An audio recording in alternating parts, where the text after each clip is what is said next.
Good morning, this is Shelby Law with the Great Basin Fire Potential Briefing for Wednesday, September 3rd, 2025. Couple of days are shown here. We have some abnormally hot temperatures in place across mainly Idaho and into western Wyoming for today and tomorrow, with near record or record temperatures expected.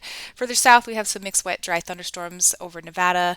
On the wetter side, further south across the area. Those storms will hang around for Thursday and into Friday, where the storms actually moisten up a bit across southern Nevada. And then we may start to see a few of those isolated storms moving into far southern Idaho in the Thursday to Friday timeframe. Yesterday was a pretty quiet day. We did see some isolated storms move along the southern Sierra front and into other portions of Nevada, but very isolated and minimal precipitation with these storms as well.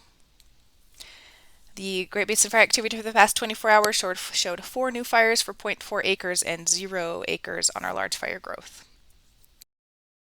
7 and 14 days is shown here with the inches on the left showing some that residual moisture from the last monsoon surge up into Idaho. And then we look at the past 14 days percent of normal, still showing that really strong signal across Idaho, much of northern and central Nevada, northern Utah, with some areas over 600% of normal.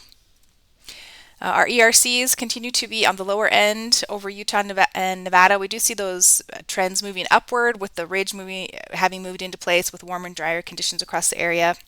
And further north over the central Idaho mountains, those ERCs have been on a pretty strong uptick over the last couple of days with the hot and dry weather there. We'll see those trends continue for the next few days. Smoke impacts for today and tomorrow show mainly smoke from our neighbors to the north and west, sending smoke into the mainly Idaho. That'll continue today and into tomorrow. This morning satellite imagery showing the high pressure ridge across much of the Intermountain West, and then we see this little low pressure system moving into Northern California, helping to draw moisture up into Nevada for some of those storms today. So again, today we see the band of moisture in place over Nevada, and that's where we expect to see some mixed wet dry thunderstorms. We don't have any high risk issued as our fuels are still continue to recover from that last round of precipitation, and some of these storms will be accompanied by some precipitation. So again, today we're looking for the precip to develop along that band across north to south Nevada. The Sierra front will be on the drier side today.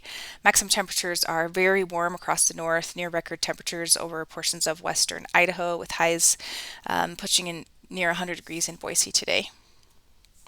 Afternoon wind gusts are generally going to be light across much of the area, again underneath that high pressure ridge, but gusty outflow winds are expected near any of the thunderstorms that develop in Nevada. And then we could see some breezier or lightly breezy with northern winds in western Wyoming today.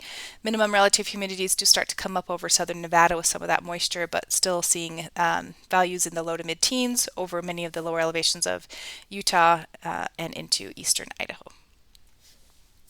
On Thursday, that moisture is still hanging around as it moves a little bit further northward into the Great Basin. No high risk for any of that. And again, a little bit better chance of some of those storms moving back into Utah and maybe some isolated storms into southern Idaho as well. Wind gusts still remain on the light side overall, with gusty outflow winds with any of those thunderstorms that do start to develop over Utah. And then we do see winds pick up in western Wyoming that could affect some of our fires there. Again, the winds will be picking up out of the northwest.